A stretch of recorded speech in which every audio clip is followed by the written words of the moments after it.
1941 birželio 14. Pirmasis masinis Lietuvos gyventojų trėmimas. Daugiau kaip 17 000 gyvulinius vagonus sugrūstų žmonių išvežta į nežinią, sunkiais fiziniams darbams, nuolatiniam pažeminimui, marinimui badu ir šalčiu.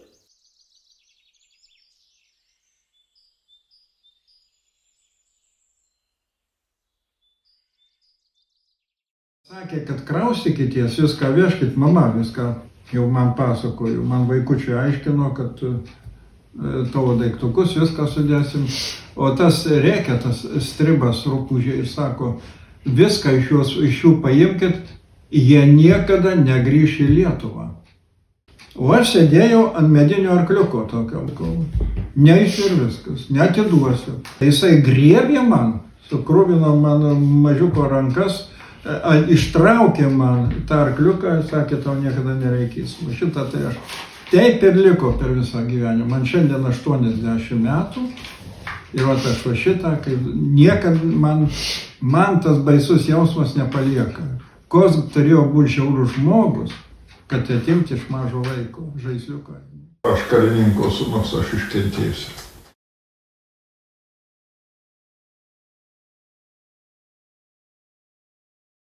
Atvežė mum į Tuvą, į Kizilą patį, jų sostinė ten Tuvos yra, Kizilas.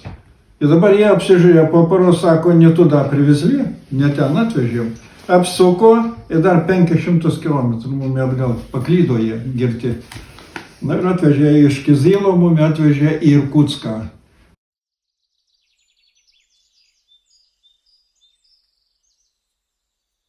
Tremtis tarp lietuvių žmonių sukėlė didžiulį skausmą, nusivylimą ir beviltiškumą. Tūkstančiai žmonių buvo išskirti iš savo šeimų, sugriauti jų gyvenimai ir priversti gyventi nepakeliamomis sąlygomis Sibiro šalčiuose.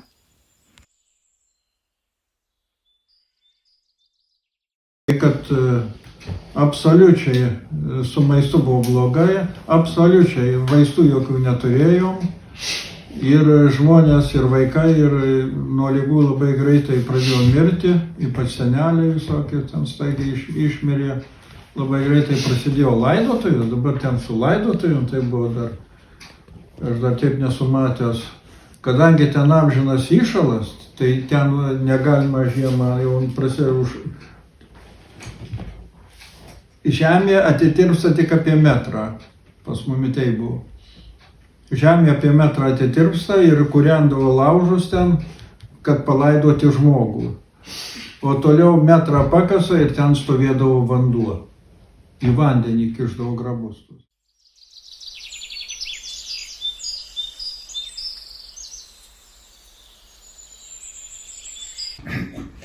Pirmi metai tai Sibire tai taip per žingsnį. Nuo mirties 2 kartus buvau. Iškart dar ėjau 9 metų į darželį pavalgyti, paskui apsižiūrėjau, kad turime eiti į mokyklą. Buvau baigęs 2 skyrius, o ten buvo tik tai 1 ir 3 klasė. Tai 1, nuo 1 pradėjau, baigiau 4, nu ir labai ką pastebėjau, kad, kaip sakant, gali užgyventi mašiną, namą, ką nori, rytoj gali nieko net. O mokslų iš tavęs ir specialybės niekas netims.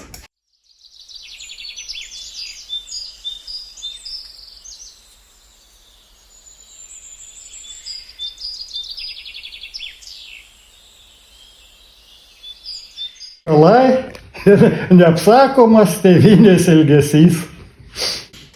Aš esu tikintis, tai aš visada aiškiai pasakau.